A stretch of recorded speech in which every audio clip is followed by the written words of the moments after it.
무견선거 네트워크 창립 심포지움 2부를 시작하도록 하겠습니다. 2부에서는 사회정의를 바라는 전국 교수 모임의 공동대표이자 울산대학교 교수이신 이재복 교수님, 그리고 미라클웨이브 공동대표이자 연수부을 성범죄소송의 법률대리이신 박지연 변호사님, 마지막으로 리버티 연대를 이끌고 계시는 박성황 대표님의 발표가 차례되고 있겠습니다. 큰 박수로 맞아주시기 바랍니다.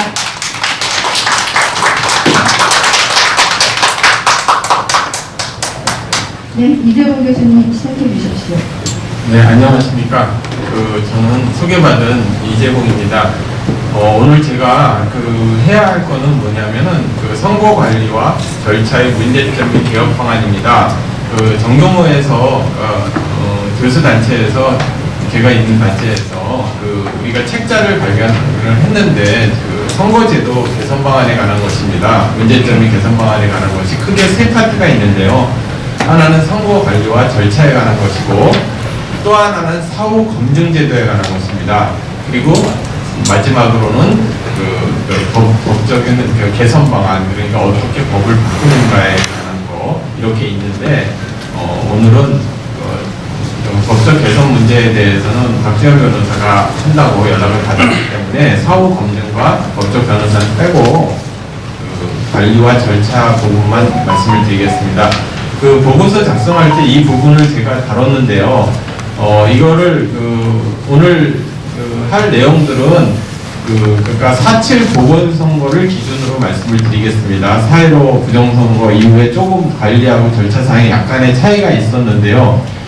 제가 일부러 서초 개표소에 참관을 하게 됐습니다. 그래서 그때 선거 참관인으로 들어가서 정말 어떤 것이 문제가 있는지를 좀 살펴보면서 이렇게 했습니다. 교수들의 연구 방법 중에 통계 방법도 있고 직관적인 철학적 방법도 있지만 또 문화인력적 방법 중에서 질적 연구 방법은 필드에서 직접 문제를 찾고 그러는 방법이라고 보시면 됩니다. 접근 방법으로는.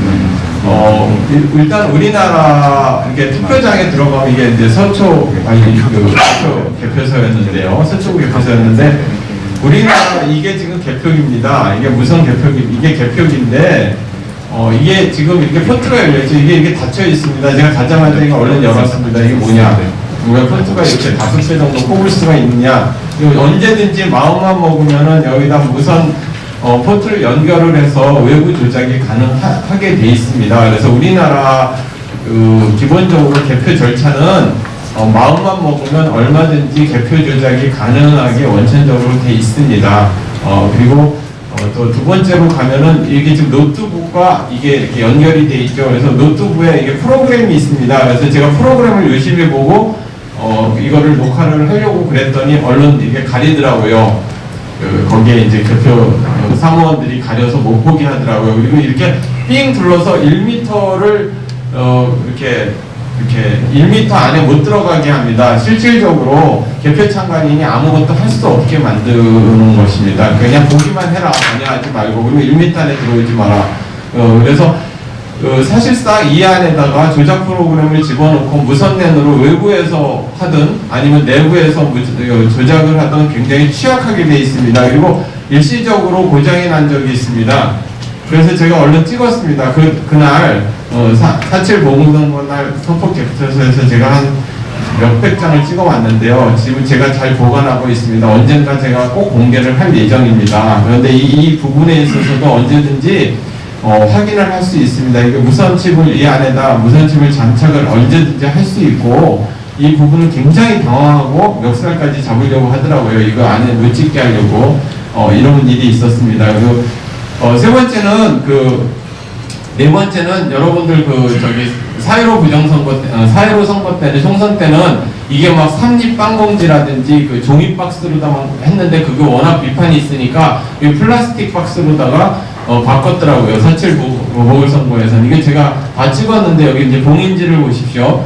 봉인지를 보면은 이게 약간 플라스틱 스티커와 같은 이게 돼 있습니다. 그래서 이 부분, 그리고 이 부분에 도장을 찍어서 우리가 왜 계약서 찍듯이 도장을 찍고 그래가지고 이게 그렇게 해가지고 확인을 해야 하는데, 그렇게 하지 않고 얼마든지 띄었다 붙였다 가능하게 거의 플라스틱 이런 스티커 같이 돼 있었습니다. 여기 특수봉인지를 보면은 옆에다가 이렇게 도장을 찍고 찢으면 표시가 나게 이렇게 해야 되는데 이렇게 안 합니다. 이게 종이로다가 만들면 훨씬 용이하겠죠. 그리고 잘 찢어지게 하면 이게 조작이 불가능하겠죠. 그런데 그렇지 못했습니다. 그래서 제가 좀 말씀을 드리면 간단하게 그 사전 투표함 보관소에 CCTV가 반드시 설치되어 있어야 하는데 그걸 이게 돼 있지 않고요. 확인도 못하게 돼 있습니다. 그리고 아까 말하는 이 투표함이 이동이라든지 보관에 있어서 관리가 전혀 되고 있지 않습니다. 마음만 먹으면 언제든지 표를 바꿀 수 있는 상태입니다. 그리고요, 아까 말씀드렸던 봉인지 이런 문제가 있고요. 그리고 분류기, 이게 이제 그 개표 분류기인데, 분류기가 굉장히 이렇게 오작동이 많습니다. 오작동이 굉장히 많아서 심지어는 80% 이상 오작동이 나오기도 합니다. 만약에 이렇게 심하게 오작동이 난다면 이거를 갖다가 사용할 이유가 없는 거죠. 그들이 항상 말하는 게 편리성과 신속성 때문에 한다고 그러는데 80% 이상을 이렇게 오작동이 나는 그런 문제는 있었습니다. 그러니까 이 개표 조작을 하지 못하게 하기 위해서 보궐선거 전에 4.7 보궐선거 중에서 일부러 다 투표지를 심하게 접자고 이렇게 접기 운동을 한 적이 있습니다. 그래서 접기 운동 때문에 이 오작동이 많아서 그 부정선거가 상당히 이렇게 방지될 수 있었습니다. 왜냐하면 빳빳한 거는 그냥 지나가면서 부정이 되는데 이게 걸려버리거든요. 우리가 여러 번 접어서 한 20번이든 30번이 여러 번 접어서 놓으면 이게 걸리거든요. 그래서 이게 좀 효과를 받습니다. 부정선거 방지에. 그래서 다시 말씀을 드리면 분류기하고 프로그램으로 언제든지 조작이 가능한 게 대한민국의 선거고요. 그 다음에 말씀을 드렸지만 이게 이제 개수기에서 나와가지고 이쪽으로 가서 100장씩 모아지면은요, 이 사람들이 얼른 그 띠로다 묶어가지고 100장씩 이렇게 묶어서 올려놓습니다. 그러면 이게 정말 100장이 맞는 거고 이 투표가 제대로 기표됐는지 분류가 된 건지 확인하자 그러면 절대로 못하게 합니다. 만지지 마라. 경찰 부르겠다. 경찰 불러라. 이렇게 얘기해도 만지지 못하게 합니다. 1m 안에 들어오지 마라. 찍겠다. 그래도 방법이 없습니다. 불과 몇 초 만에 100장이 쌓이고 다시 묶어서 가는데 그거를 갖다가 그 참관인이 확인하지 못하게 합니다. 제가 이거를 하는 과정에서 이런 얘기를 굉장히 많이 합니다. 우리나라에 부정선거가 어딨어. 그런 거 가능하지 않아. 어떤 사람이 가장 많이 얘기하냐면 판사 출신들이 가장 많이 합니다. 내가 해봤어. 내가 그 선거관리위원회로 들어갔고 선거관리위원장도 해봤어. 그런 일 없어. 이렇게 얘기하는 사람은 박근혜 대통령이나 그 MB 대통령일 때 많이 했더라고요. 자기 때는 발생할 수 없다고 생각을 하기 때문에 우리가 학문에서 흔히 하는 얘기가 있는데 지나친, 그러니까 오버 제너럴라이제이션인데 자기 경험으로 이 세상을 재단하는 겁니다. 그런데 우리나라는 마음만 먹으면 얼마든지 가능하고 실제로 벌어지고 있습니다. 그러니까 투표에서 개표 과정에 있어서도 실제로 다 어마어마하게 부정이 일어날 수 있는 상태입니다. 그리고 그것을 실제로 확인할 수 있는 방법은 없습니다. 그리고요, 수시로 들어옵니다. 수시로 이런 물품이 들어옵니다. 원래 이게 뭐냐면은 잔여 투표지하고 그 선거에 사용되어 있던 여러 가지 서류들이 원래 개표장에는 절대로 들어올 수 없음에도 불구하고 이 안에 가방을 열어보면은 잔여 투표지가 들어옵니다. 이 잔여 투표지를 가지고서 만들어서 조작해서 개표장에서 언제든지 들여볼 수 있는 것이 대한민국에 있는 개표장 형식입니다.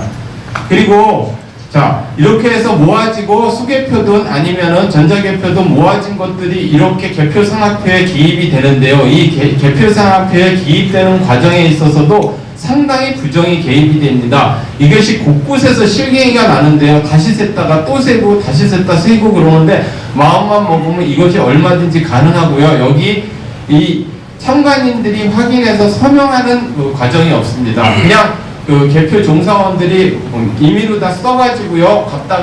갔으면 저쪽에 그 선거관리위원들이 앉아가지고 그냥 이렇게 졸고 있다가 그냥 툭툭툭툭 옆으로 넘기고 판사들 오케이 이렇게 넘기는 게 투표장 확인 상황입니다. 그러니까 여기에 대해서 참관인들이 직접적으로 확인해가지고 개수가 제대로 됐는지 그리고 기입이 제대로 됐는지 확인하는 과정이 필요합니다.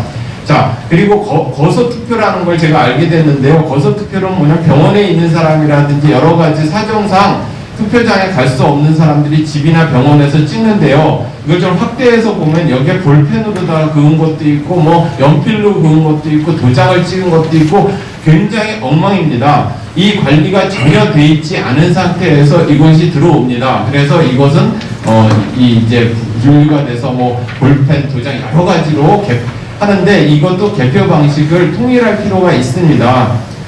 그리고 그러한 방법에 대해서 부정의 여지가 굉장히 일어날 수가 있는 거죠. 그리고 무엇보다 문제가 되는 것은 뭐냐면 선관위 직원이 굉장히 고압적이고 탈법을 저지르고 있습니다. 참관인에게 참관을 못하게 한다든지 뭐냐 직접 확인을 못하게 한다든지 뭐 경찰을 부르겠다든지 이러한 것은 사실상은 거의 탈법적이고 불법적인 행동임에도 불구하고 사람들이 개표 참관인들이 이제 그 위축이 되죠. 그리고 12번째로는 여러분들 항상 그 임시 아르바이트 보조원을 사용을 하게 되는데 지난 4.15 부정선거 때도 문제가 됐던 것이 중국에서 들어와 있던 사람들, 외국인들, 중국도들 연면에 있는 사람들, 이러한 사람들이 국적이 불분명한 중국 사람들이 개표 보존으로 들어와 있고 그 다음 아르바이트 사람들이 일시적으로 굉장히 중요한 일을 하고 있고 그 사람에 대해서 제대로 공개를 하지 않는 겁니다. 이것이 개표장에서 일어날 수 있는 일들입니다.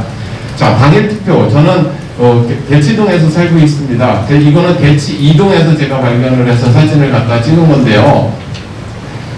여러분들 가면은 유권자 앞에서 요 옆에 요거 있죠. 1년 번호 요 밑에 있죠. 요 밑에 우측 하단에 이렇게 사선으로 돼 있는 거 있죠. 보이시죠? 여기를 그걸 문은 앞에서 뜯어가지고 집어넣고 줘야 되는데 이미 다 뜯어놨습니다. 그래서 왜 이걸 다 뜯어놨느냐? 이렇게 하면 어떻게 믿느냐? 이거 유령 투표지인지 아니 1년 번호하고 맞는지 내가 어떻게 하느냐? 그러면 경찰 부르겠다. 그럼 불러라. 그리고 부르지도 않더라고요. 그런 형태로다가 곳곳에 일어나서 제가 정보 확인을 해봤더니 뭐 대부분의 투표장에서 당일 투표장에서 이런 일이 벌어지더라고요. 그리고 이거는 이제 참관인의 자질과 태도 문제인데요. 대부분의 참관인들이 보면은 정당별, 특히 국힘당에 있는 사람들 보면은 연세가 굉장히 많으신 분, 연세가 많으신 분이 나쁘다는 뜻이 아니라 이런 분들이 개표장에서 거의 주무십니다. 그리고 거의 아무 일도 하지 않고 전자투표에 대한 이해가 전혀 부족할 뿐더러 나는 보조 배터리를 가져오지 않고 배터리 자주 닳기 때문에 나는 이거 찍을 생각이 없어. 이런 사람들입니다. 그러니까 여기 왜 왔는지 잘 모르겠는 사람들이 대부분이고요. 당일 투표지 아까 여기에서도 보면은 당일날 오는 분들이 굉장히 연세가 많으신 분들인데 왜 이거 일일이 이거 1년 번호와 이 부분에 대해서 확인해서 이거 하지 않느냐 이렇게 물어보고 난 모른다. 왜 그러냐.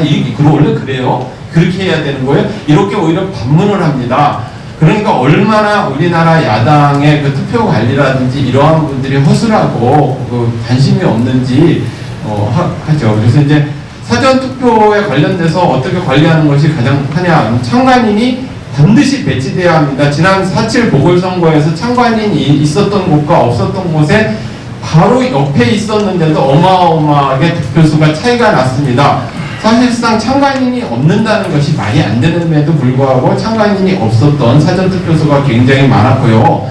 투표소 안에 CCTV가 반드시 설치되어야 함에도 불구하고 설치되지 않은 것이 많습니다. 그리고 관외투표 운반 과정에서 굉장히 어떤 형태로다가 우체국을 통해서 돌아오는지 불과 1분 만에 경남에서 말이야 서울까지 오기도 하고 5분 만에 오기도 하고 막 그러지 않습니까? 그러다 1년 있다 다 폐기하고 보여주지 않고 은폐하고 그거 자체로도 굉장히 부정선거라는 거를 거의 확신할 수 있습니다. 그게 증거가 되는 거죠. 다시 사전투표함을 갖다 선거관리위원회에다 보관할 때 CCTV를 달아서 그것을 해야 하는 겁니다. 그리고 이제 이런 거는 이제 많이 이해해서 오늘 관련돼서 좀 말씀을 드리면요. 부정선거 방지 대책에 오늘 지금 우리가 무결선거 네트워크를 하는 이유는 있는데 정당 특히 야당의 선거 감시 감시단이라든지 이 선거 참관인에 대한 교육이라든지 조직이 정말 필요합니다. 물론 시민단체라든지 우리 같은 사람들도 굉장히 필요하고요. 국민들한테 당일 투표에서 1년 번호를 앞에서 뜯어야 된다. 유권자 앞에서 그런 교육도 돼야 되고요. 내가 사전 투표 같은 경우 내가 누가 누군가 내 명의를 도용해가지고 사전투표를 하지 않았는가. 많은 나라의 부정선거가 일어나면 평상시 투표를 하지 않는 사람이 명의가 도용당하거든요. 그런 거에 대한 홍보도 굉장히 있습니다. 자, 오늘 제가 많이 말씀을 드렸고요. 끝으로 말씀을 드리면 그 두 가지입니다. 사후 검증 제도하고 선거법 개정이 이루어져야 되는데요.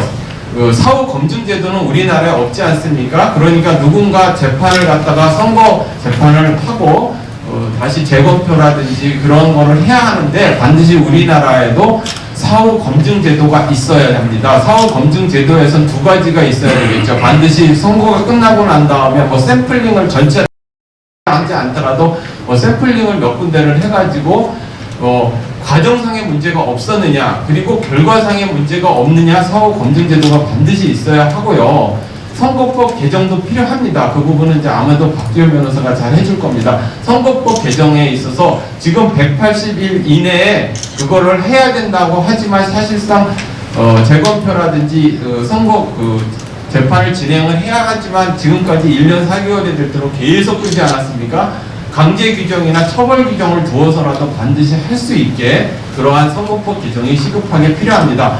여기에 대해서 관련되어 있는 거는 정교모가 만들었던 책자가 있으니까 그걸 참고하시기 바랍니다. 이상입니다.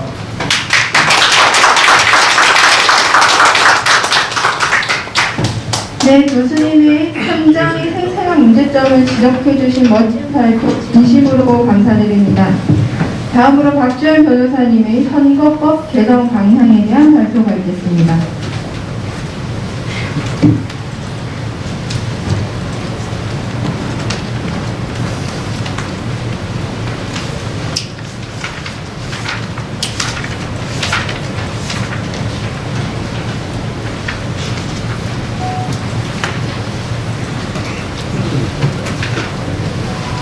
네, 반갑습니다. 박주희선 변호사입니다.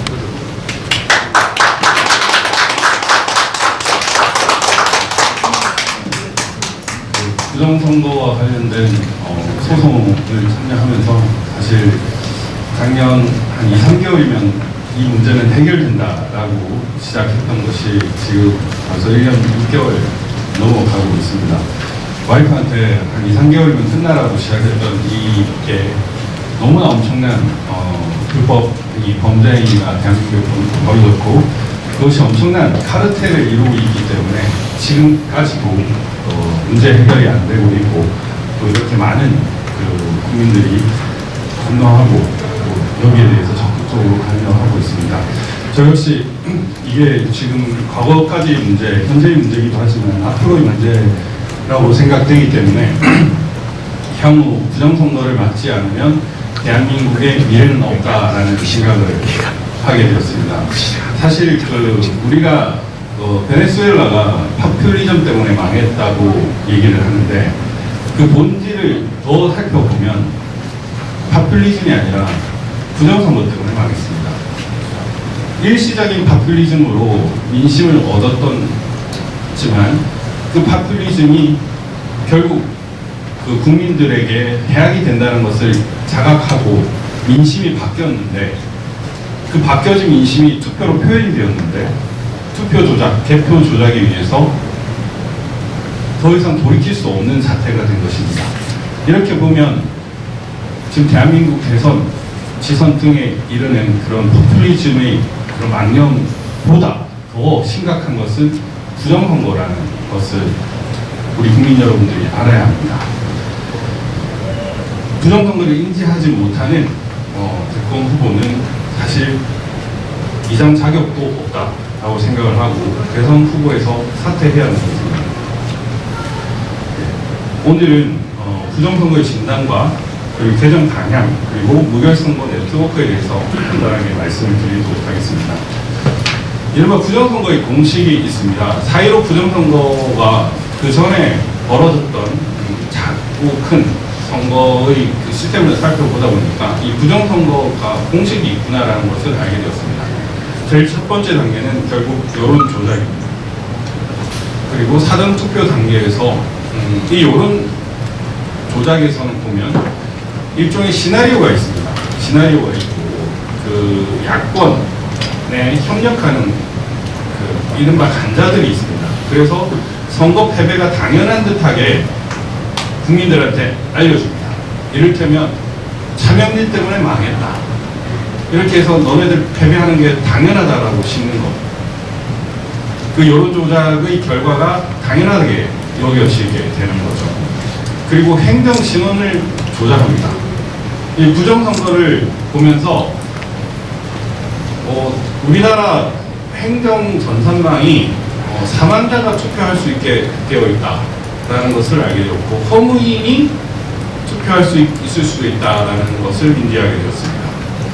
동사무소에 있는 직원이 이를 제보했던 대가로 그 친구가 나름 관리자급이었는데 청소하는 허드렛 일을 하는 9급 말단 직원의 일을 보직을 받는 그런 것을 경험했습니다.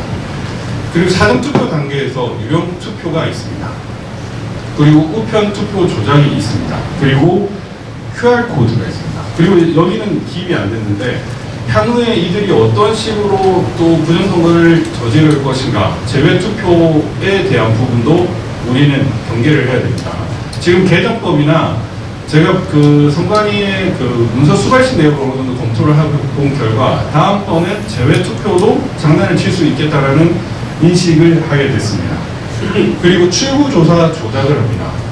여러분들 뭐 좀 이따 말씀드리겠지만 사전투표와 당일투표 결과 아시잖아요. 당일투표에서는 미래통합당이 이겼습니다. 그런데도 출구조사에서 당일투표만 그 여론조사 결과를 공표하는 출구조사에서 참패한다는 결과는 절대로 나올 수가 없습니다. 이것들이 이제 거대한 카르텔을 형성하고 있다는 것을 반증하는 것이죠. 이 출구조사 조작을 통해서 참패하는 것을 당연하게 여겨라라고 하는 것입니다. 그리고 당일 투표에서 QR코드 있는 용지가 배부되었습니다. 왜 민경우 의원 지역구에 QR코드 있는 것이 없을까? 저는 이걸 봤는데요. 민현님 재검표를 하면서 당일 투표까지 다 바꿔치기 했다라는 의혹을 지울 수가 없었던 이유가 저는 본투표에 QR코드 하나만 나와도 이거 무효선을 할 수 있다는 생각을 했었는데 그게 두려웠기 때문에 당일 투표에 일장기 투표지들이 나온 겁니다. 송도이동 제6투표소는 당일 투표였습니다. 거기 1000장가량이 일장기 투표소였는데 QR코드 있는 용지를 배부했기 때문에 그랬습니다. 그리고 잔여 투표 용지로 장난을 칩니다. 그리고 개표 조작입니다. 여러분들이 익히 알고 계시는 전자개표기를 통해서 조작을 하고 있습니다. 66대 36, 63대 36이라는 그런 통계 수치가 나오는 것은 결국 전산 조작이라는 것인데 여기에 일맥상통한 연결되는 것이 전자개표기 조작입니다. 그리고 이 여론조작과 관련해서 이 사전투표 보정값이라는 것이 나오고요. 이 부정선거의 전 부분에 대해서 이른바 시민의문 의혹으로 생각되는데 선관위의 공정선거 지원단이라는 시민들이 개입을 합니다. 이들은 선관위 직원들과 같이 근무를 하면서 개표 현장에서도 마지막 단계인 정리부에 있습니다. 정리부에 왜 저 사람들이 있냐 이랬더니 오랫동안 선관위 직원들하고 소통을 했기 때문에 그들과 좀 뭐랄까 서로 상호 교류가 잘 되기 때문에 필요하다. 그래서 마지막 단계까지 이들이 관여를 하는 겁니다. 그 다음에 이제 증거 보존 전에 또 표가리를 하는 겁니다. 이게 대략적인 부정선거의 공식입니다. 간단하게 이 현황에 대해서 말씀을 드리면 사전투표 보정값이라는 말은 절대 존재할 수가 없는 말인데 박시영이라는 민족 컨설팅이 이 사람이 여론조사하는 사람입니다. 이 사람이 이거를 등장시켰고 이근영이 이거를 잠깐 공개를 했었죠. 당군 이래 한 번도 존재하지 않았던 그 보정값이라는 말이 존재를 했고 이 박시영은 자기가 모든 선거 결과를 맞췄습니다. 그리고 유시민은 180석이라는 것을 예측을 했죠. 절대 있을 수가 없는 것입니다. 조금 전에 말씀드렸지만 출구조사와 사전투표는 완전히 다른 판이었습니다.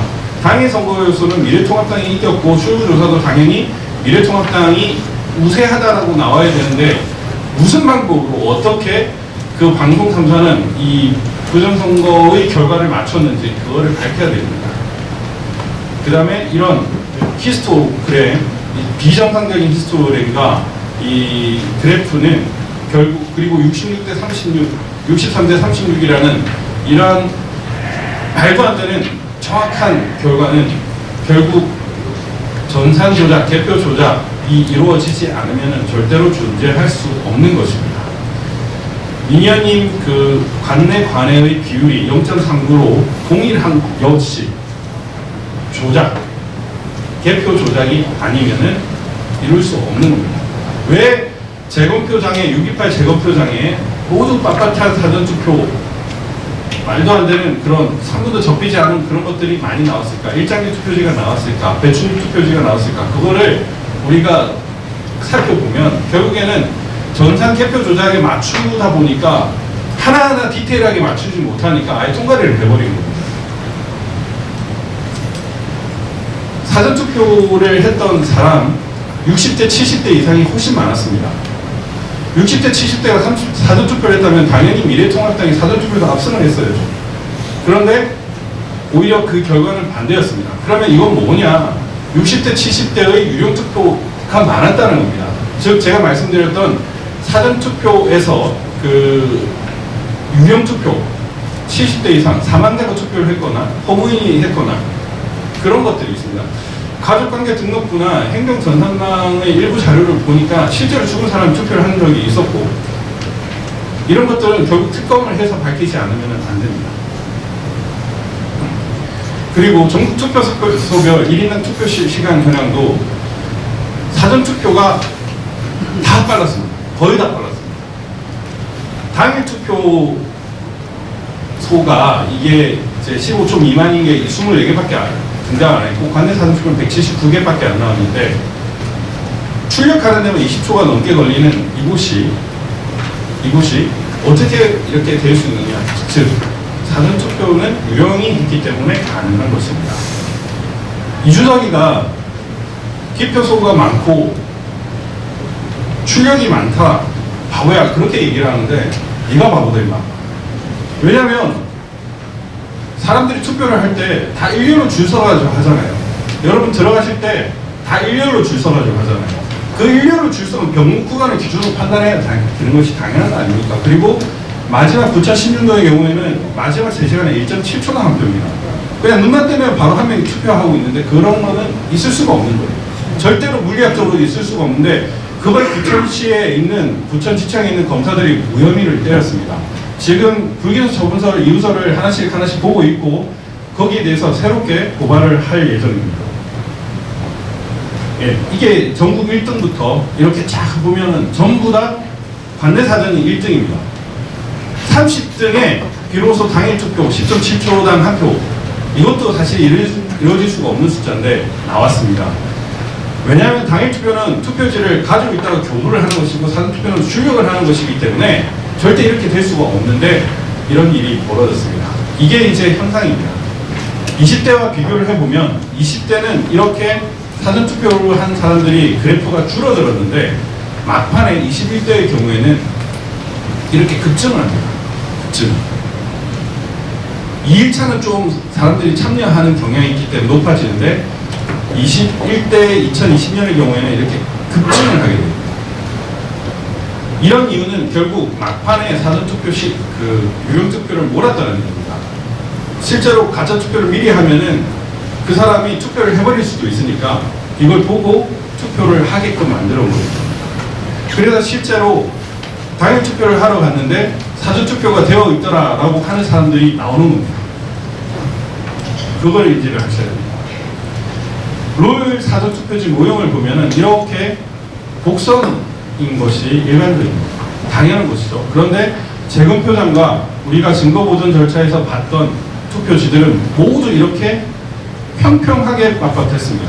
이렇게 앱손 TM3400 프린터로 출력이 되면 이렇게 원형된 부분으로 나옵니다. 여기 이제 접으면 또 상태가 악화되겠죠. 형상 복원 기능을 가진 거라면 이런 식으로 돼야 되는 것이 원칙이죠. 정관이가 거짓말을 하는 것이죠. 결국 이런 사람도 나중에 다 처벌을 해야 됩니다. 그리고 이 도장, 이건 당일투표 도장입니다. 이 당일투표의 이 찢어진 이 부분도 결국에는 이 선거법을 위반한 것인데 이것도 아마 급조한다 보니까 4월 29일 날 증거보존 절차가 있다 보니까 급하게 만드느라고 이렇게 된 겁니다. 투표록, 개표록을 제가 검증을 하면서, 재검표를 하면서 다 봤습니다. 이러한 현상이 없었습니다. 그런데 이런 것들이 천여 장이나 나왔습니다. 결국에는 투표하고 개표한 다음에 증거 보존 전에 새롭게 등장한 투표지라는 얘기입니다. 그리고 이 도장을 기준으로 뭐 고소도 했지만 이 선거법과 관련해서 되게 중요한 의미 있는 것들을 발견할 수 있겠다라는 생각을 했습니다. 네. 이 선거법 157조를 보면은 선거인이 보는 앞에서 일련 번호지를 떼어서 교부하되 필요하다고 인정되는 때에는 100매 이내의 범위에서 그 사인을 미리 날인해 놓으면 교부할 수 있다. 이렇게 편의상 이렇게 하고 있는데 보통 가위로 이렇게 잘라서 하기 때문에 조금 전에 이렇게 잘랐던 그 부분에 대해서 그런 식으로 나올 수가 없습니다, 여러분. 이렇게 찢지는 않잖아요. 그리고 이 선거법 158조를 보면 이게 공직선거법의 가장 큰 문제인데요. 사전투표의 경우 그 밖에 필요한 사항은 중앙선거관리위원회 규칙으로 정한다라고 되어 있습니다. 웬만한 규정들은 다 규칙에 있습니다. 법률이 아닌 규칙에 둠으로써 이 선관위가 그리고 부정선거 세력들과 공모를 하게 되는 겁니다. 향후의 선거법 개정 방향은 결국 규칙에 있는 것을 전부 다 법률로 만드는 그런 작업이 가장 큰 전제가 되어야 될 것입니다. 그리고 기존에 있는 법도 안 지키는 것도 문제입니다. 그런데 판사들이 기존의 그런 어떤 선거무효소송 판례에서 관행으로 그런 어떤 법률 위반이 있다고 해도 용서해 줬던 적이 많습니다. 그래서 계속 기각이 됐었던 건데요. 선거법은 가장 엄격한 절차에 의해서 이루어져야 됩니다. 그런 것도 우리는 철새를 가야 될 것입니다. 예, 규칙을 보완 또는 수정한 내용을 법률로. 제가 1장기 투표제 얘기를 했는데요. 1장기 투표제와 관련된 부분이 공직선거관리 규칙 84조에서 나옵니다. 보면은 2개 이상의 도장을 조각하여 인명 대장에 등록을 하고 날인할 수 있다라고 되어 있는데 이거 하나의 도장을 해야 됩니다. 인명의 대장에만 등록을 하고 이미지화는 못 시키게 해야 됩니다. 여러분들이 지금 이거 보시는 것이 21대 국회의원 선거 사전투표 관리관 도장 등록 내용입니다. 선관위가 이걸 전부 다 관리를 하고 있습니다. 이걸 전부 다 관리하고 있으니까 어떤 일이 발생합니까? 사전투표를 만들어낼 수 있는 겁니다. 사전투표 관리관을 예를 들면은 BJ 툴, 예를 들면 김땡형이라고 했을 때 그분이 가지고 있는 도장을 가지고 투표를 하게끔 해야 되는데 선관위가 이렇게 일괄되게 가지고 있음으로써 이걸 바로 출력을 할 수 있게끔 만들어 놓는 거거든요. 이걸 못하게 막아야 됩니다. 그리고 왜 2개 이상의 도장을 조각합니까? 하나만 하면 되는 것이지. 선관위가 못하게 이렇게 막아야 되는 것이고요. 그리고 인명대장에 등록하고 그 도장에는 등록된 도장을 표시하는 고정된 표시를 해야 한다라고 했고 이 3항에 보면 도장의 날인은 인쇄 날인으로 가름할 수 있다라고 하고 있습니다. 그러니까 투표 프린트에 출력할 때 인쇄 날인을 하게 하는데 이 인쇄 날인 못하게 해야 됩니다. 사전투표 관리관이 짝짓게 만들어야 됩니다. 그리고 인명을 선관위가 가져가고 있는데 투표 관리관이 자기 인명으로 대결을 하면 됩니다. 이거를 원칙적으로 해야 얘들이 사전투표를 이렇게 뽑아내는 그런 장난을 막을 수가 있습니다. 사전투표 관리관이 내 인명은 이렇게 했다고 하면 개표할 때 이 인명이 아닌 인명들은 다 무효 처리를 하면 되는 것이거든요. 그리고 공직선거관리규칙 86조가 선거 사전투표 관리에 관한 사항을 기재하여야 한다라고 했는데 이것도 여기 구체적으로 적어야 되는데 제일 중요한 건 뭐냐면 사전투표의 유용투표가 최소 20% 이상으로 보입니다. 그렇다면 그 사전투표를 몇 명이 했는지를 참관인이 시간별로 기재를 해야 되는데 그걸 기재를 하게 하는 게 첫 번째고요. 두 번째는 사전투표 관리관 도장이 몇 장을 찍었는지를 기재하게 해야 됩니다. 예를 들면 사전투표 관리관이 이렇게 인쇄 날인을 이렇게 몇 장 출력한 게 아니라 내가 몇 번을 찍었다라는 게 이게 돼야 됩니다. 즉 어떤 게 문제냐면 제가 증거보전 절차를 하면서 선관위 직원들과 물어봤습니다. 사전투표를 참관인이 그리고 거기 있는 선관위 직원이 몇 명을 했는지를 모른다는 겁니다. 그럼 어떻게 기재를 하느냐? 중앙선관위 전산망에서 그렇게 몇 명이 투표했다고 오면은 그걸 그대로 적습니다라고 해요. 이게 이제 사전투표, 유령투표가 발생하는 가장 근본적인 이유입니다. 그래서 사전투표 관리사항의 그 사항 기재를 할 때 몇 장을, 투표지 몇 장을 했는지를 참관인은 기록을 해야 되고, 사전투표 관리관은 도장을 몇 번 찍었는지를 기재를 해야 되는 것이죠. 그걸 보고하는 것이 사전투표로서 장난을 치는 것을 전면적으로 막을 수 있는 가장 근본적으로 필요한 것입니다. 물론 여러분들이 그 투표관리관으로 그 참관인으로 들어가셨을 때 그거를 막는 가장 큰 업무도 여기에 해당된다고 볼 수 있죠. 그리고 우편투표에 심각한 부정 조작이 있었다는 걸 알고 계실 겁니다. 이런 그 청주 상당구 정경순과 윤곽근 후보가 다툰 이 지역에 이렇게 대패질하듯이 재단된 자국이 나온 이런 것들, 뭐 제가 많이 말씀을 드렸는데요. 경주에서 울산까지 가는데 이렇게 대전과 강릉을 거쳐가지고 가는 이런 엉터리 사전투표, 관외 사전투표들이 있었습니다. 말도 안 되는 투표지가 전산적으로만 봤을 때 110만 개가 나왔는데요. 추후에 제가 이게 살펴보니까 150만 개, 272만 개 중에 150만 장이 가짜 투표였던 걸로 보입니다. 이 우편 투표가 가장 취약합니다. 지금 재검표 현장에서도 그 관외 사전 투표에서 엄청난 불법들이 많이 발견되고 있는데요. 이게 왜 그러냐면은 우체국 우편 수출국 우체국 선관위를 거치는 과정에서 참관인과 경찰이 동행을 하지 않기 때문에 그렇습니다. 어느 순간 따라가다 보면 그냥 없어져요. 예를 들면 양선혁 그 공성 그 대표셨는데 그분이 용인 우체국 가니까 이제 더 이상 들어오지 말라고 얘기를 하는 겁니다. 그분이 이제 기소가 되셨는데 이런 일들이 있는 이유가 결국에는 중간에 CCTV 그리고 사람 장난을 칠 수 있는 그런 어떤 그 뭐라고 해야 되나 그런 곳이 있는 겁니다. 분결된 구역이 있는 거예요. 이런 것들이 없게 만들어야 되는 겁니다.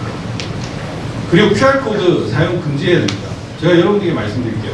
지금 이거는 그 시흥시 보물상에서 발견된 사전투표 용지입니다. 이걸 보면 누가 투표했는지 알 수 있습니까?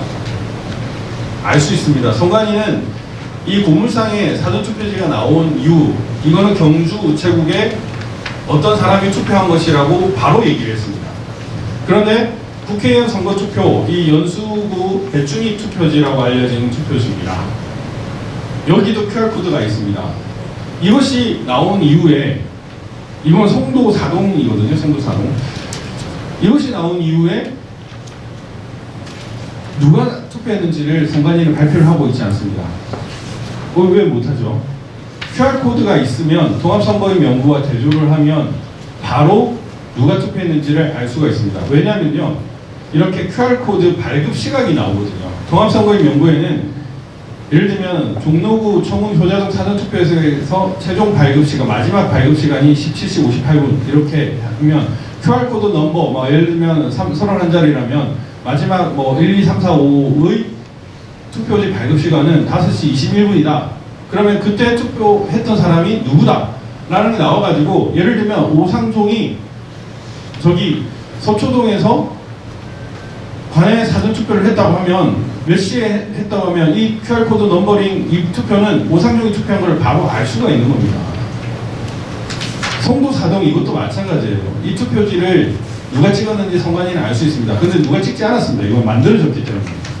그러니까 QR코드는 비밀선거 원칙을 전면적으로 위반하는 것입니다. 그렇기 때문에 없어야 되는 겁니다. 예. 그리고 이제 무결선거 네트워크와 관련해서 말씀을 드리면 사실 무선넷은 이제 그런 겁니다. 제가 이제 선관위 위원으로서 서울시 선관위원으로서 이제 4.7 보궐선거를 이제 살펴보고 또 국힘당에 정당 교육을 했었습니다. 사전투표 감시, 개표, 그리고 당일 투표 감시는 어떻게 해야 되는지 이걸 이제 일시적으로 했었는데요. 너무 한계를 많이 느꼈습니다. 그리고 부정선거와 관련된 그 운동을 하면서도 우리 아스팔트의 한계를 느꼈습니다.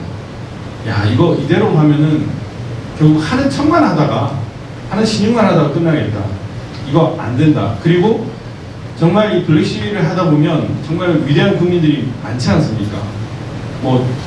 정말 훌륭한 분들을 많이 만났습니다. 이 블랙 시위를 하면서 제가 공직에 있었을 때 뵀던 분들보다 훨씬 더 깊이 있고 훌륭한 분들을 많이 만났는데 그러한 힘을 제도권으로 가져오지 못하는 그런 한계를 보고 정말 답답했습니다. 그런 어떤 취지에서 이렇게 출범을 했고요. 한번 치트키를 쓴 사람은 다음번에도 치트키를 씁니다. 내년 대선 안 할까요? 부정선거? 대놓고 할 겁니다. 왜냐하면 걸리면 이제 끝나거든요. 아니 이미 많이 걸렸고 다음에 정권 넘어주면 끝나거든요. 근데 이 선거라는 것이 되게 위험한 것이 당선 결정이 되면은 그걸 뒤집는데 너무나 많이 걸려요. 너무나 많은 출혈이 있고 죄 없는 사람들이 감방에 가고 혹은 죽거나 다칩니다. 이런 일을 막아야 된다는 것이죠. 그러려면 어떻게 해야 되느냐? 사전에 선거 전에 이거를 적발을 하는 것이 필요하다. 훈련된 시민 조직이 필요하다. 훈련된 지식인들이 필요하다. 그리고 이 힘을 정당으로 국각으로 끌어내는 게 필요하다. 그것이 바로 무선 네트워크의 취지입니다. 물론 또 다른 의미에서 이제 지식인 모임인 미라클 웨이브도 출범을 했고요. 시민들이 선거와 관련된 감시 운동을 하고 체계적으로 조직되고 이 힘을 또 선거 때는 참관인으로 가는 겁니다. 저도 우리 불행한 참관인으로서 오후 대선 때 그냥 자고 놀다가 돈 한 8만 원이 9만 원 받고 좋아했던 기억이 나는데 그런 참관을 하면 안 된다는 겁니다. 조직된 훈련된 그런 시민들이 참관을 함으로써 내년 대선 지선 때 더 이상 부정 세력들이 이거 잘못하다가 이제 우리 그냥 전부 다 사형이다 라는 인식을 할 수 있도록 무서워서 못하도록 만들어줘야 한다는 것입니다. 그게 정말 중요하다고 생각이 듭니다. 그리고 별도의 뭐 여론조사 선관위를 감시하는 감독기관이 필요하다는 생각이고요. 그리고 오디트, 그 선관위 전후 그 감사 이런 것들이 반드시 필요하다는 생각입니다. 그런 것들이 정말 중요하다고 생각을 하고 뭐 정말 대한민국 역사상 가장 최악의 범죄 행위를 경험을 했지만 이것이 대한민국을 다시 거듭나게 하는 계기가 될 수 있다고 생각을 합니다. 너무나 부끄러운 것들은 때로는 새로운 놀라운 대한민국을 만드는 걸음이 될 수도 있다고 생각되니까요. 여기 있는 여러분들 그리고 우리 유튜버 그리고 언론을 시청하는 많은 분들이 함께 해야 이것이 가능합니다. 이제 국투본 그리고 우리 정교모 그리고 리버티 연대 그리고 미라클 웨이브 많은 분들이 함께 했습니다. 더 많은 위대한 시민의 힘이 필요하고 이 힘을 바탕으로 우리가 다시 자유 대한민국을 이끌어 갈 수 있다고 생각합니다. 네, 들어주셔서 감사합니다. 네, 박찬 변호사님의 비례대항자 관적 말씀드렸습니다. 마지막으로 리버티 연대 박성현 대표님의 향후 시민운동의 비전에 관한 말씀을 들어보도록 하겠습니다. 큰 박수로 맞아주십시오.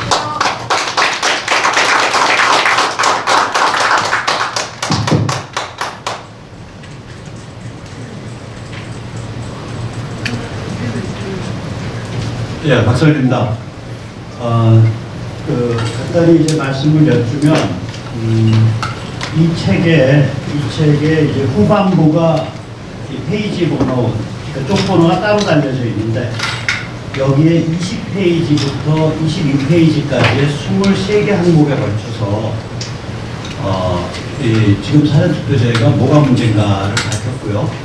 그 23개 항목에 이제 각각에 보면, 이 맨 오른쪽에 AZ라고 되어 있는 거랑 CC라고 되어 있는 게 있는데 이건 제 맘대로 그냥 붙인 겁니다. AZ가 18개예요. 이건 뭐냐면 법 개정 없이도 개선할 수 있는 거예요. 그 다음에 CC는 법 개정이 필요한 겁니다. CC의 대표적인 게 뭐냐면 사전투표소 예약제예요.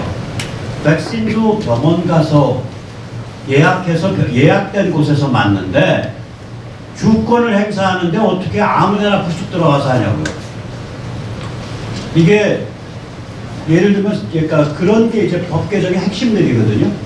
사람들이 이미 사전투표의 그 맛을 알기 때문에 이런 경우에 그러니까 속된 말로 빠꾸오라의 원위치가 안 됩니다. 그걸 하게 되면 공격을 받아요. 아주 정치적으로 불리해져요.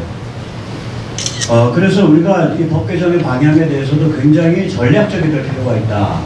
저는 그렇게 말씀드리고요. 그 다음에 이제 두 번째로 아까 이제 우리 조승환 교수님 발표하실 때 좀 말씀을 드렸었는데 이게 뭐냐면 전자투표라는 건 세 가지 특징이 있습니다. 예를 들어서 제가 어플 깔고서 투표하는 전자투표죠. 그 다음에 길거리에 키오스크가 설치되어 있어서 부스 들어가서 거기에 타치스크린에 뚝뚝 눌러가지고 투표하는 전자투표죠. 그런 전자투표의 특징이 뭔가 가만히 보면 우선 첫째 건이 뭐냐면 아무나 아무 데서나 해요. 두 번째 특징이 뭐냐, 투표인 명부가 투표소에 없어요. 키오스크에 들어갔을 때 그 키오스크에 누가 들어가야 되냐가 미리 정의된 바가 없죠. 아무나 아무 데서나 하죠. 따라서 투표인 명부가 투표소에 없고 아무나 아무 데서니까 투표지가 화면의 형태든 종이의 형태든 현장에서 즉석 출력되는 거예요. 지금 현재 사전투표 그거 아니에요. 사전투표는 본질적으로 전자투표입니다. 현행 법은 본질적인 전자투표를 만들어 놓고 거기에다가 종이를 사용해서 체크포인트, 그러니까 검증을 할 수 있는 여지를 둔 거예요. 그런데 중앙선관위가 엉터리 짓을 해서 일부는 법을 어기고 일부는 법을 대무시하면서 이 종이를 사용해서 체크포인트를 할 수 있는 걸 전부 무력화시킨 거예요. 일반인은 결국 아무것도 검증할 수 없는 게 된 거예요. 굉장히 교만한 겁니다. 우리가 infallibility라는 얘기했죠. 무오류성. 중앙선관위의 업무와 데이터베이스와 시스템은 무오류성이니까 잘못이 있을 수가 없으니까 너희를 믿고 따라. 그것을 공격하면 너는 선거 범죄에 해당해. 이거예요. 제가 지금 재판받고 있는 게 그거죠. 거짓말을 통해서 타인의 선거 자유를 방해했고, 거짓말을 통해서 타인으로 하여금 선거 범죄를 저지르도록 선동했다요. 아마 선거 범죄 선동죄는 저 하나인 것 같은데 많이 찍혀있어요. 이 문제 제일 처음에 이론적으로 제시를 해서 아직도 판결이 안 나 있습니다. 재판부가 시간을 많이 끌어요. 재판부 고민하느라고 진짜요. 자, 그래서 오늘 사실 제가 지금 드리고 싶었던 여기에 관한 얘기는 이 얘기로 핵심이 맞춰지는 거예요. 즉 법 정신은 뭐냐면 원래 지금 현행 법입니다. 종이로 검증할 수 있는 전자투표제예요. 그런데 선관위는 그걸 무슨 짓을 저지른 거냐면 종이로 위장된 전자투표예요. 그래서 선관위 버르장머리를 고쳐야 됩니다. 만약에 법 개정이 있으면 우리는 전자적 수단을 전면적으로 폐기할 수가 없어요. 이미 많이 늦어져 있어서. 그래서 우리는 전자로 보완된 종이 투표가 돼야 돼요. 아까 대표적인 게 뭐냐? 사전투표소 사전예약제. 그럼 거기에 뭐가 없어지는 거냐면 아무나 아무 데서나가 없어져요. 자기 예약한 데만 가서 해야 돼. 그 다음에 미리 선거인 명부, 투표인 명부가 그 투표소에서 누가 투표하는지가 미리 확정돼 있어요. 그 다음에 따라서 그 투표소에서 미리 투표지가 사실상 그 투표소에서 출력돼야 될 투표지 종류와 성격이 미리 확정돼 있어요. 이런 개선들을 하면 지금 우리가 고민하는 것들 문제의 상당수가 없어집니다. 그래서 개선 포인트가 여기에 23가지가 돼 있으니까 이거하고 정교모 문서하고 보시면은 또 우리 박주현 변호사님 지적하고 보시면 되게 전문가 되실 거라고 생각을 합니다. 또 이미 전문가이시라고 생각을 합니다. 그래서 지금 우리가 그러니까 선관위를 압박을 해서 종이로 보완된, 종이에서 검증 가능한, 일반인이 물리적, 직관적 차원에서 검증 가능한 투표가 되도록 일단 압박을 해야 돼요. 왜냐하면 법을 통과시킬 수가 없으니까. 근데 만약에 선관위가 그 압박 안 받아들인다, 그럼 우리가 머릿수를 짜갖고 그게 50만 명, 뭐 30만 명이 조직돼서 일사불란하게 움직이면 메시지가 그거거든요. 너희 무결선거 안 하면 혁명이야. 무결선거 안 하면 혁명이야! 라는 메시지를 상대방한테 던져야 합니다. 방법이 없어요. 자, 그래서 이제 거기까지가 사실은 제가 이제 오늘 전체적으로 드리고 싶은 말의 핵심이고, 그걸 이제 조금 숨을 골라서 약간 정치 철학적인 좀 얘기를 다시 한번 살펴보도록 하겠습니다. 제가 오늘 말씀드리고자 하는 건 뭐냐면은 이 무결선거 운동이 이 시민운동으로 무슨 의미를 가지냐예요. 이 이제까지 존재한 바 없는 시민운동이 지금 등장하고 있습니다. 이게 이제 미국의 그 마가, 트럼프, 공화 신주류 이 동맹체에서 정확하게 그 사례가 나오고 있는 건데요. 얼핏 보면 항상 정치운동은 대중과 스타와 정당의 결합이에요. 항상 그래요. 그런데 이게 왜 지금까지 존재한 바 없는 유형이다라고 얘기하냐면 저 대중의 성격이 다릅니다. 그전에는요, 대중이 집단주의적이었어요. 지금은 대중이 개인주의적인 개인의 네트워크예요. 그래서 이제까지 그러니까 산업혁명 이후로 250년 동안 혹은 뭐 길게 잡으면은 현대문명의 요람이라고 할 수 있는 프로테스탄티즘, 종교개혁과 르네상스 이후 600년 동안 존재한 바 없는 대중이 등장하고 있는 거예요. 앞으로 장담합니다. 군중 속의 고독과 같은 말 없어집니다. 군중 속의 고독과 같은 말이 없어져요. 그러니까 매스가 개인의 네트워크로 변해가고 있는 상태예요. 왜 그러냐? 개인화된, 개인을 위한 개인의 멀티미디어 통신 수단을 다 확보했기 때문에 그래요. 개인 관점을. 이거 지금 우리 12년밖에 안 됐습니다. 삼성 안드로이드 폰 기준 오늘까지 이 물건 튀어나온 지 12년밖에 안 됐어요. 완전히 세상이 바뀐 거예요. 12년 전에 여기 가신 분들의 절반은 제가 감히 건방지게 말하면 이메일 안 쓰시던 분들이에요. 인터넷 안 하시던 분들이에요. 그리고 오늘날은 유튜브 다 하고 다 이거 디지털 리터러시가 저 하늘 끝까지 도달해 있어요. 그걸 디지털 리터러시라고 그러거든요. 디지털 가동률, 디지털 사용 능력. 개인이 달라진 거예요. 따라서 대중이 달라진 거예요. 따라서 존재하지 않았던 모델이 지금 나오고 있어요. 우리도 바로 이 자리가 저 모델의 꿈틀거림입니다. 아까 박주현 변호사님 말씀하셨죠? 이 운동은 정당과 연결돼야 됩니다. 우리 스타 없을지 몰라요, 아직.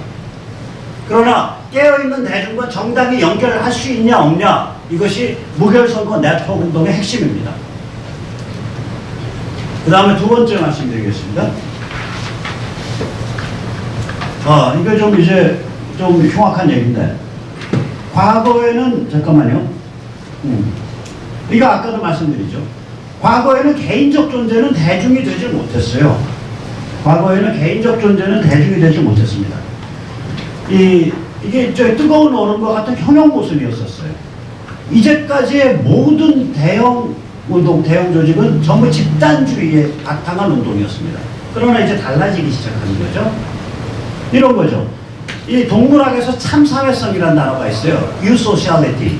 그럼 참사회적 동물이 뭐야? 개미, 꿀벌, 말벌, 터마이트, 그러니까 흰개미, 터마이트죠. 그 다음에 포유류 중에 딱 하나 있어요. 동아프리카 두더지.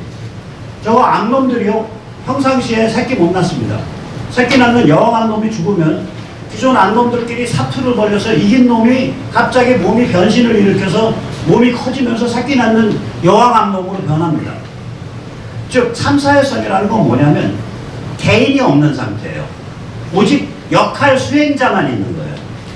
집단의 역할 수행자만 있는 그런 체제가 참사회적 사회입니다. 개인은 사회를 넘어선 존재입니다. 개인 실존. 이런 개인 실존이 사회적 관계를 형성하고 네트워크를 형성해서 정치를 풀어가고자 하는 그 위대한 실험을 여기 앉아 계신 우리 동지들이 하고 계시는 거예요. 우리 시청자들이 하고 계시는 거예요. 그러니까 완전히 달라진 거예요. 그러니까 세상이. 그래서 제가 이 바닥에 이제 풀타임으로 들어온 게 2009년인데 그때만 해도 개인이란 말 쓰면은 거의 매맞아 죽었어요. 개인주의, 개인 그러면 나쁜 소리예요. 그래서 하도 갑갑해서 개인이라 불리는 기적이라는 책을 제가 2011년에 출간을 했습니다. 그 책 지금도 스타일리스트입니다. 이게 무슨 얘기냐면 우리가 애국도 이제 집단주의적 애국이 아니라 개인주의적 애국을 해야 됩니다. 제가 이 말씀 드리냐면 바로 이 운동을 우리가 어떻게 접근할 거냐랑 직결돼 있어서 그래요. 집단주의적 애국이 아닙니다. 개인이 아니면 애국하지 마세요. 집단의 부품이라면 애국하지 마세요. 끔찍합니다. 같이 애국하기 싫어요. 참된 개인인 분만 저한테는 동지입니다. 자기 관점과 자기 신념과 자기의 동인과 자기의 뚜렷한 주견을 가지신 분만 저의 진정한 동지입니다. 자, 그래서 우리가 이제 여기서 조금 더 그 상황을 보면 이제 말하자면 제가 좀 과격하게 표현을 했지만 우리가 이제는 관점을 가지고 있고 가치 판단을 스스로 내릴 수 있는, 그리고 그 전에 존재했던 동아프리카 두더지 같은 그런 종류의 집단주의적 참사회성이 아니라 개인에 의한 사회성을 가지는 그런 존재가 됐을 때 우리가 어떤 운동을 하고 어떤 정치 양태를 보일 거냐, 그 게임이라고 생각을 합니다. 지금 우리가 부탁 수 있는 게임. 자, 그랬을 때 그래서 우리가 무결이란 단어를 선택을 한 거예요. 저희 단체가. 무결이란 단어는 영어로 인테그리티입니다. 인테그리티라는 단어는 한 3가지 정도의 뜻이 있어요. 하나가 정직성. 그런데 이 정직성이 그냥 정직성이 아닙니다. 아네스티는요, 자기가 진실이라고 믿는 것을 이야기하는 게 아네스티입니다. 우리가 흔히 정직하다 그럴 때. 그런데 자기 머리가 꼬여있으면 어떡할 거냐 이거예요. 자기 이해관계에 맞춰서 자기 합리화가 되어 있으면은 자기가 진실이라고 믿는 것만 얘기한다고요. 그렇죠? 근데 그건 사실은 정직한 게 아니죠. 그러니까 우리가 무결성, 진정한 의미의 정직성, 인테그리티는 뭐냐면 이게 진실이야 아니야, 진실이야 아니야라는 검증 회로가 머리 뒤편에서 돌아가는 상태예요, 이게. 그래서 자기를 객관화시키는 상태예요. 똑같아요. 선거 무결성도. 보통 사람의, 보통 시민의 물리적, 직관적 인지 차원에서 확인 검증. 여기 장난 있어 없어? 있어 없어? 있어 없어? 그것이 선거의 모든 전체 과정의 매 국면, 매 순간에 관해서 적용 가능할 때 그것이 선거 무결성이다. 저희는 그렇게 규정하고 바로 그것을 요구하는 거예요. 감히 중앙선관위 따위가 나서서 이것이 무결선거라고 나한테 탓하지 말라 이거예요. 감히 중앙선관위가 고용한 정보기술사 따위가 나서서 이것이 선거 무결성이라고 나한테 강요하지 말라 이거예요. 우리 보통 사람의 눈에 의해서, 직관에 의해서 물리적으로 확인하지 않으면 우리는 그것이 부정선거라고 규정할 수밖에 없다라고 보는 겁니다.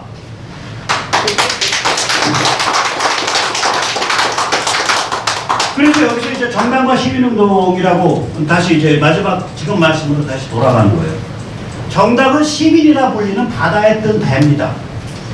정당의 토대는 시민의 정치 습속이에요. 우리가 민초민주주의 전통이 강했으면 지금 국민의힘이 저렇게 비리비리 안 합니다.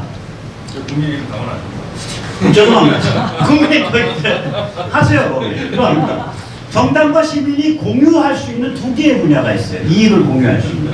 하나가 무결선거운동이에요. 정당인은 권력 잡는 게 목표니까 자기 비즈니스잖아요. 선거에서 이기는 게. 그러니까 무결선거운동이 정당과 시민 사이에 이익이 공통되는, 공유되는 영역이고, 또 하나가 뭐냐면은 교육감 선거입니다. 정당에게는 교육 정상화 캠페인은, 정확히 표현하면 교육 정상화 캠페인이에요. 미래의 표밭을 만들어주는 캠페인이에요. 그것이 비교적 건강한 정당이라면, 또 건강성을 지향하는 정당이라면. 시민에게는 내 새끼, 내 아이에 관한 문제예요. 거기서 같이 만나요. 그런데 자 보세요. 지금 아까 우리 박주현 변호사도 말했지만 이 두 영역에서 손발이 정당과 전혀 안 맞아요. 시민이 지금 전혀 안 맞아요. 오늘 이 자리에 마이너 후보인 황교안 하나밖에 영상을 안 보내는 거예요. 아까 어떤 분은 그것이 불리하다 무리하다, 민경호 의원은 그거 아닙니다. 뭐냐면 어떤 금기가 있는 거예요. 만약에 부정선거를 언급하는 순간 당협위원장과 현역 국회의원들이 상당수 적대 관계로 돌아섭니다. 오케이? 그러면 11월 9일 날 대통령 후보 확정되면 그게 최 씨든 윤 씨든 또 다른 씨든 간에 그때부터 떠들어라 이거야. 그때부터 그때 이후로 안 떠들면 당신들 병신이다 이거예요.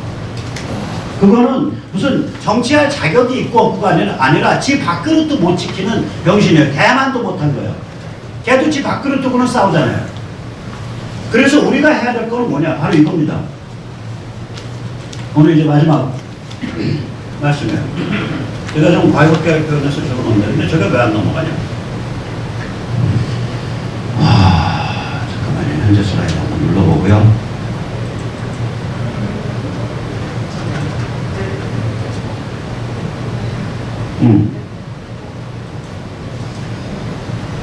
저기가 안 보여요. 예, 그냥 말씀해도 돼요. 그림이 안 보여주는데. 아까 그 삼각형 그림입니다. 사실은 삼각형 그림에 이것도 안 나오죠. 뭐냐면은, 이제 정당과 우리가 이게 지금부터 시작해서 이제 대선, 그 다음에 지방교육감 선거까지 이어지는 그런 한 지금 10개월 프로젝트인데, 이 정당이 지금 정신을 못 차렸기 때문에 우리가 먼저 모델을 선행시켜야 돼요. 이런 게 가능하다, 이렇게 움직이겠다라는 모델을 저희가 먼저 확립해야 돼요. 원래는 정당이 해야 되는데 저희가 먼저 확립하는 거예요. 그 다음에 두 번째로는 이 모델이 타당하다. 이걸 이렇게 움직이니까 사람 좀 모이고 사람들이 머리가 깨. 그리고 사람들 수준이 높아져. 그러니까 모델 선행시키고 타당성 증명을 해야 돼요. 그리고 나서 합류를 촉구해야 됩니다. 합류 촉구하는 분수령이 되는 날은 11월 9일 주요 정당의 야권 대선 후보가 확정되는 날입니다. 만약에 11월 10일부터 우리의 이러한 운동에 합류를 안 한다. 그럼 그 자는 개만도 못한 자입니다. 그 전까지는 양해가 돼요. 왜냐? 지금 함부로 이칼 뽑았다가는 사방이 다 적이 된다고요. 그 집안이 워낙 이상한 집안이라. 오케이. 이제 당신 상 받아놨잖아. 근데 안 움직여. 당신 상도 못 지켜? 당신 사람이야? 아니면 개만도 못한 존재야? 라고 우리가 당당하게 물으려면 먼저 조직을 짜고 모델을 선행시켜서 그 모델이 유의미하고 타당성이 있다는 걸 먼저 증명해 놔야 합니다. 그 길을 같이 가시죠.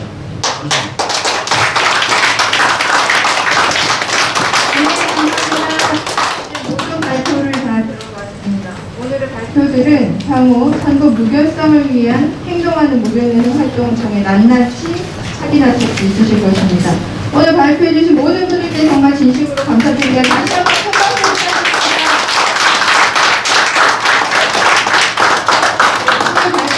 관련해 궁금하신 점이 많으시겠지만 시간 관계상 부득이 시간을 별도로 내어드리지 못한 점 송구하게 생각합니다. 동규모와 국토본 등에서 만든 부정선거 관련 책자 그리고 보고서가 있으니 그 부분 꼭 참고해 주시면 감사드리겠습니다.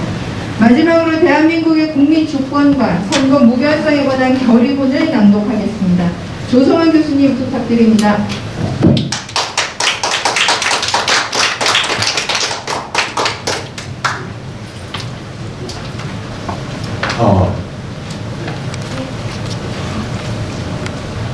무결선거 대토 창립 심포지움 성명 결의. 첫째, 드루킹 여론조작, 울산시장 선거 공작, 4.15 부정선거의 의혹을 문재인 정권의 3대 주권농단 사건이라 규정합니다. 이들 1년의 주권농단 사태로 대한민국의 흔히 논란되었고 국민의 주권이 훼손되었으며 대표, 특히 대통령 당선의 합법성 과정 통성은 소거된 상태임을 고발한다. 둘째, 4.15 선거에 대한 부정 의혹의 경험적, 법리적, 직관적 근거를 밝히는 동시에 조속하고 정확하며 엄정한 사법 절차의 진행을 촉구한다. 대법원이 선거 쟁송의 선고기한 181을 스스로 올린 상태, 사법의 사법 공백을 자초했음을 확인합니다.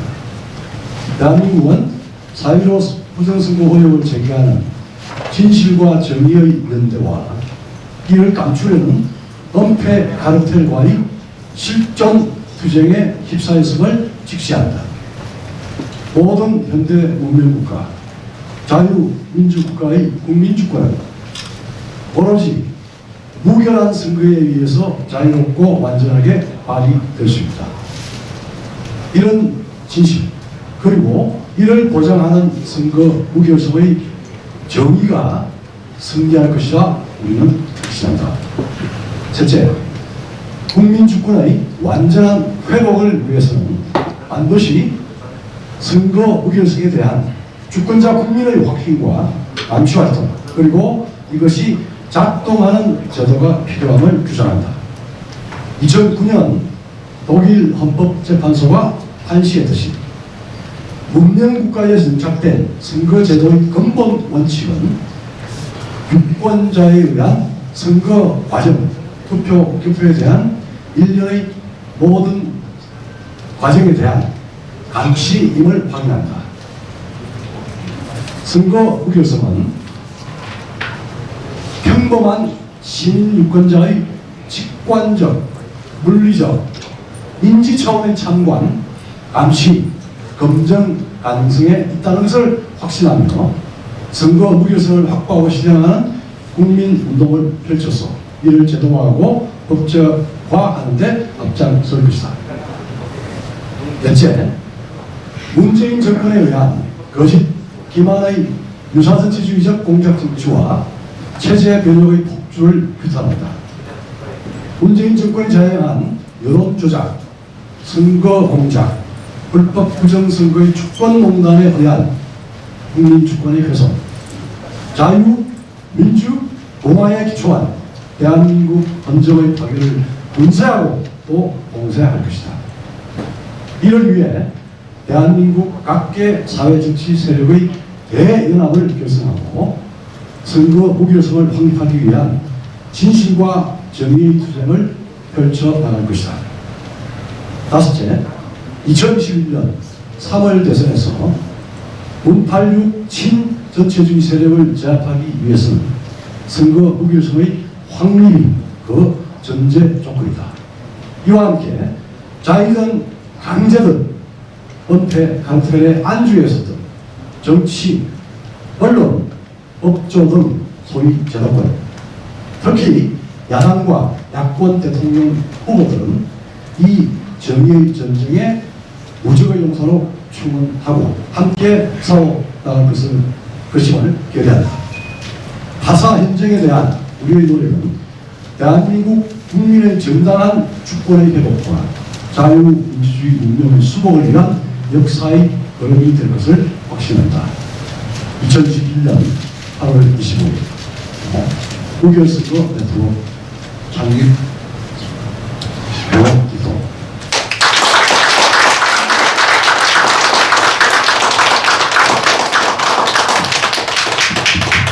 네, 오늘의 창립 심포지움은 선거 무결성 확보를 위한 큰 한걸음입니다. 앞으로 무결선거 네트워크가 어떻게 활동하는지 여러분께서 지켜봐 주시기 바랍니다. 무결선거 네트워크는 앞으로 사회정의를 바라는 전국 교수 모임, 4.15 부정선거 국민투쟁본부, 대한민국 ROTC 애국동지회, 그리고 리버티 연대와 끝까지 함께하도록 하겠습니다. 이상으로 무결선거 네트워크의 창립 심포지움을 모두 마치도록 하겠습니다. 긴 시간 함께해 주셔서 감사합니다.